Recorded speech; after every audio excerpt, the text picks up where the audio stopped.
తాకట్లో ఉన్న మీ బంగారాన్ని విడిపించి ఆ రోజు ఆన్లైన్ రేటుకి కొంటాం. Sharma gold company. కూసాలు కదిలాయి. ఉగ్ర శిబిరాలు పునాదులతో సహా పెకలిల్లాయి. 9 చోట్ల వైమానిక దాడులు, 100 మంది దాకా ఉగ్రవాదులు హతం. శత్రుదేశం ఊపిరి సలపనివ్వలేదు. ఊహకు అందని విధంగా భారత దళాలు పాక్లోని ముష్కరుల భరతం పట్టాయి. భారతదేశమంతా జేజేలు పలికింది. సభాష్ ఇండియా అంటూ వివిధ దేశాలు కితాబిచ్చాయి. ఉగ్రవాదుల పని పట్టినందుకు ప్రశంసలందించాయి.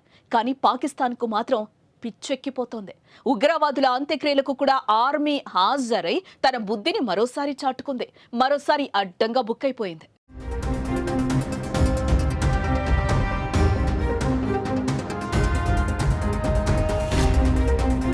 భారత దాడుల్లో సైన్యం చావలేదు, ప్రజలకేం కాలేదు. చనిపోయింది ఉగ్రవాదులే. కానీ పాకిస్తాన్ తెగ బాధపడిపోతోంది.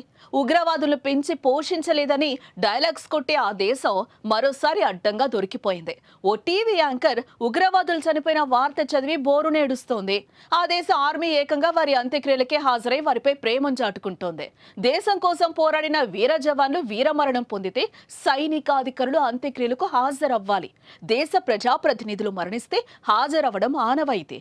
కానీ అన్యాయంగా అమాయకుల ప్రాణాలు తీస్తే ముష్కరులు చనిపోతే ఆనందపడాల్సింది పోయి ఇలా వారి మృతదేహాల వద్ద నివాళులర్పించడం పాక్ ఆర్మీకి, ఆ దేశానికే సిగ్గుచేటు.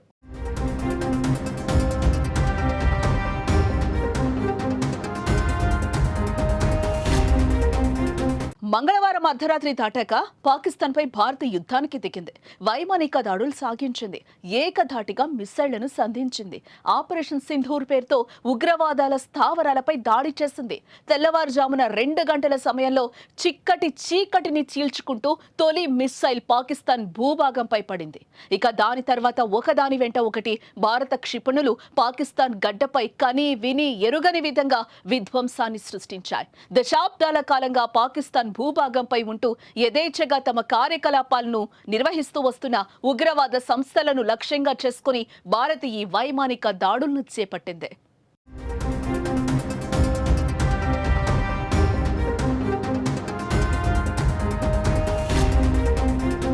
ఉగ్రవాదులకు భారీ ప్రాణ నష్టం సంభవించింది. వారి అంత్యక్రియలను మధ్యాహ్నం తర్వాత నిర్వహిస్తూ ఉండగా వాటికి పాక్ ఆర్మీ అధికారులు, సైనికులు హాజరవ్వడం సంచలనంగా మారింది. ఉగ్రవాదంపై నోరెత్తితే మాకు సంబంధం లేదని చెప్పే ఆ దేశం ఇప్పుడు రెడ్ హ్యాండెడ్ గా దొరికిపోయి బొక్కబోర్లా పడింది. ఈ ఒక్క విషయం చాలు ఆ దేశానికి ఉగ్రవాదానికి ఉన్న సంబంధం చెప్పడానికి. ఉగ్రవాదుల అంత్యక్రియలకు ఆర్మీ హాజరు కావడంపై తీవ్ర విమర్శలే వస్తున్నాయి.